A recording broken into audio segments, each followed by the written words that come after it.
history is friggin' huge. According to most historians, recorded human history starts with the first written documents, so about 5,000 years ago. And what's known as modern world history is considered to begin around the year 1200 CE, so about as modern as mechanical clocks, eyeglasses, and the buttonholes on your sweater. But while it seems like a long time ago, the stuff that's happened in the last 1,200 years can do a whole lot to help us understand how we got here today. Hi, I'm Erica Brzezowski, this is Study Hall, and here are 13 events that changed the trajectory of human history. In our opinion, at least.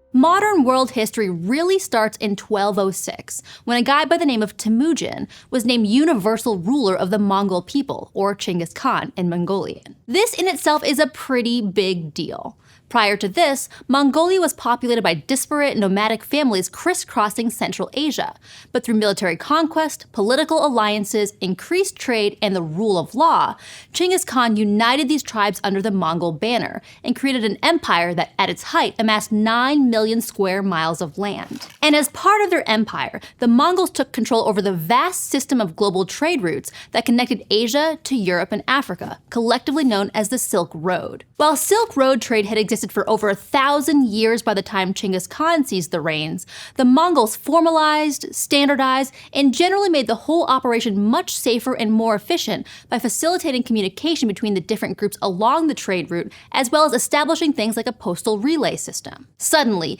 intercontinental trade was easier than ever before. And once humanity let the cat out of the bag when it came to global exchange, there was no going back. But trade routes and global economic exchange do not a modern society make. At least not on their own. Another huge moment in the course of history came around 1440, when a German goldsmith named Johannes Gutenberg thought up an idea for a machine with individual movable letters and numbers that could be pressed on paper.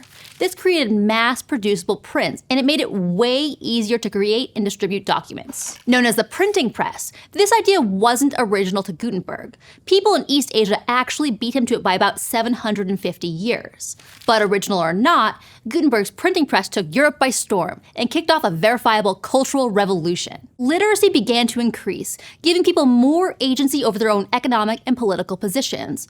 And while this on its own was a pretty big deal, it also set the stage for vast political, religious, and social reform over the next couple hundred years, as society became more informed, educated, and empowered. But the 15th century also brought the dawn of something much more sinister, a new era of imperialism. Imperialism is a process of one nation exerting power and control over other nations, often far, far away, like on the other side of an ocean. Imperialism is a hallmark of much of global history, and it really kicked into gear when some guy named Christopher Columbus landed ashore in the Bahamas in 1492.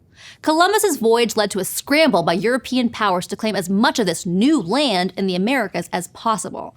They violently subjugated and exploited indigenous Americans, seizing their land while forcing them to assimilate into their cultures, at least the ones they didn't kill with weapons and disease, that is. This process, known as colonization, became the main vehicle for imperial growth, as well as our modern global economic system. Even today, in the 21st century, many people around the world are impacted by colonial structures, and the ramifications of Columbus's journey and the rise of imperialism continue to reverberate. There was no limit to colonizers' hunger for power and profit during this period in history. And while they decimated the indigenous populations of the Americas, they turned their attention to another continent, Africa. People from countries like Spain and Portugal bought and transported men, women, and children from their homes in Western Africa via ship to the Americas in a dangerous trip called the Middle Passage, with the first documented ship landing ashore sometime in the early 16th century, often noted as 1502.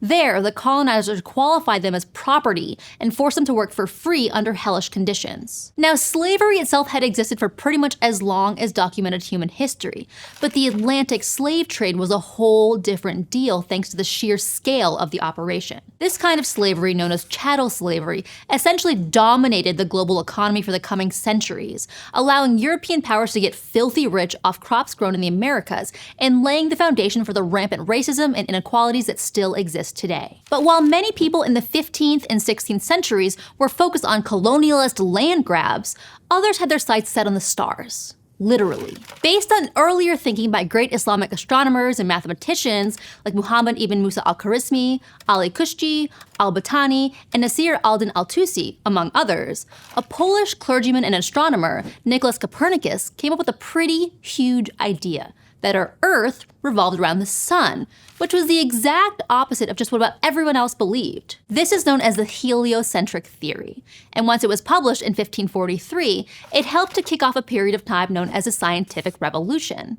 Over the course of the 16th and 17th centuries, the way the world looked at science shifted drastically, giving us the scientific method we know today. Of course, science wasn't the only thing shifting in the 17th century. In Europe, all those literate citizens, thank you printing press, were starting to get a little fussy with their current political system, where countries were generally ruled by a single king who claimed divine right to govern straight from the big man upstairs. And in 1689, English philosopher John Locke published the Second Treatise of Government, a book all about breaking up with a monarchy. Locke believed that people were born as blank slates who could be made virtuous through education, and it was the government's job to support and educate them rather than just tax and smite them.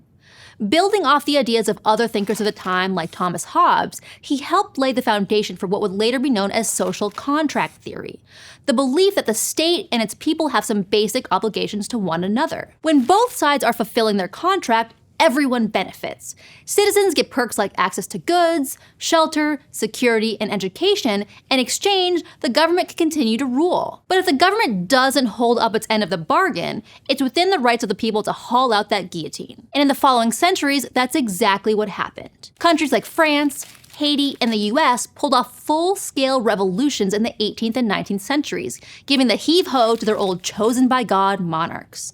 This led to a resurgence of a political system created in ancient Greece, democracy, where those in political power are chosen by the people for the people, at least in theory. Today, about 24 of the world's countries are considered full democracies, while another 50 become categorized as flawed democracies. And while modern governments are far from perfect, they still beat being stuck with a monarch. And as governments shifted, so did industry and entire economies. Sometime around the year 1764, the invention of the spinning jenny transformed manufacturing, allowing textiles to be mass-produced for the first time ever. And this huge expansion in production ability ushered in the Industrial Revolution, a period characterized by major technological advancements and economic shifts in everything from manufacturing to farming. New factories made production a whole lot cheaper and more efficient, but they also ruthlessly exploited their workers, including children, and widened the wealth gap between the rich and working class. And on a global level, industrialized countries increased their own power and wealth by exploiting the resources of those they'd colonized. And if all of this sounds kind of familiar, that's because it is. In addition to ushering in modern technologies and manufacturing processes, the Industrial Revolution was also the start of modern capitalism, a system we're still stuck with today. And as the economic systems modernized, it came time to grapple with what had been the financial backbone of countries for centuries: slavery. In the late 18th century, a group of Quakers in Great Britain started the movement for abolition, or the elimination of slavery. And over time, their movement gained support from some of the most influential people in British society and politics. But the abolitionist movement was also powered by many folks who didn't have quite so prime a seat at the political table. In other words, they weren't white guys with money. Many formerly enslaved people, like Olaudah Equiano and Mary Prince, wrote and published their autobiographies, educating, energizing, and mobilizing the British public. In 1807, British Parliament finally abolished the slave trade, though it would be another 30 years before slavery itself was outlawed in the British Empire. And although it took a while, many other countries followed suit, making abolition both the first modern activist movement and a huge win for human rights. As the 20th century dawned, all those industrialized empires started running out of people and places to colonize, and began to turn their imperial power on one another. Beginning in 1914, World War I dragged more than 30 nations into its conflict, and resulted in the death of somewhere around 20 million people. After the end of the war in 1918, a group of countries, including France and Great Britain, among others, got together to try to figure out a way to keep such a catastrophe from ever happening again. They signed a series of peace agreements in 1919 and created the first ever multinational organization known as the League of Nations in 1920. The League of Nations was meant to foster international cooperation rather than competition and violence, but it wasn't always so successful. Like, its ratification of a plan to slice up parts of the Middle East into individual, separate mandates with pretty much no understanding of the people or cultures who lived there led to conflicts in the region that dragged on until literally right now. As it turned out, the League of Nations wasn't particularly successful at preventing another full-scale world war either. But it showed that international collaboration and cooperation was possible, and led to the eventual birth of the United Nations, which still exists today with the aim to spread peace, dignity, and equality. In many ways, the peace treaties following World War I were really just a pause in the fighting, and World War II a continuation of the conflict. The Second World War included a whole lot of atrocities, the likes of which the world had never seen, including the Holocaust. But another scientific war was going on behind the scenes as both Allied and German scientists raced to develop the atom bomb, the world's first nuclear weapon. And on August 6, 1945, a US bomber dropped the first A-bomb over the Japanese city of Hiroshima. The detonation killed between 90,000 and 160,000 people, with some dying instantly, while others suffered for months before succumbing to their injuries. And then 3 days later, on August 9th, the US hit the Japanese city of Nagasaki with another atomic bomb, killing an additional 60,000 people over several months. It was the first, and as of 2025, the only instance of nuclear warfare in human history. But the emergence of atomic and later thermonuclear weapons now makes it possible for two warring nations to destroy not only one another, but pretty much all of human civilization nearly instantly, and has reshaped warfare and international relations as we know it. World War II also set off the process of decolonization, as empires like Britain found themselves too weak and strapped for cash to maintain control over all those foreign lands it claimed as their own. In 1947, India, formerly Britain's most populous colony, finally gained its independence with the Indian Independence Act. But Britain, never one for understanding cultures, decided to split India in two on their way out the door, creating the new state of Pakistan as a Muslim counterpart to India's Hindu tradition. But cultures, unlike maps, are not so easily divided. This split, known as Partition, created a migrant crisis pretty much overnight. Millions were forced to abandon their homes, resulting in over 1 million people missing or dead. And this botched process of decolonization wasn't unique to India and Pakistan. And while today, many, though not all of these nations, are theoretically free, the years of abuse at the hands of European empires have forced them into a position of continued exploitation in the quest for Western economic and political power. And while capitalism was busy doing what it does best, exploiting the already exploited to make the richer even more rich, some governments were taking a different economic system for a spin. In 1917, the Russian Empire collapsed following the Russian Revolution, and the USSR was born as the world's first Marxist communist nation, one that involved government support to rapidly industrialize the economy and the elimination of private ownership of production, but also vast famines, the elimination and imprisoning of political rivals, and bald-faced land grabs to grow the Soviet Empire, which is definitely not what Marx and Engels had in mind. Following World War II, capitalist USA had no patience for this communism nonsense on the other side of the globe, or for the USSR's vision of itself as the empire of the future, leading to a decades-long global struggle known as the Cold War. The Berlin Wall was a physical manifestation of this conflict between communism and capitalism, or really between two empires who both wanted to be the it girl of the late 20th century. The wall separated USSR-controlled East Berlin from capitalist West Berlin, and whichever side you were on, that's where you were gonna stay, thanks to heavily militarized checkpoints. But in the late 1980s, the USSR began to lose control over its satellite states, including East Germany, as it began to revolt against their Soviet overlords. After months of unrest, on November 9, 1989, Germans began to dismantle the wall themselves, setting the stage for the reunification of East and West Germany in 1990. And the Soviet Union wasn't far behind, dissolving for good in 1991, signaling the end of the Cold War and cementing capitalism as the dominant global economic system. For now.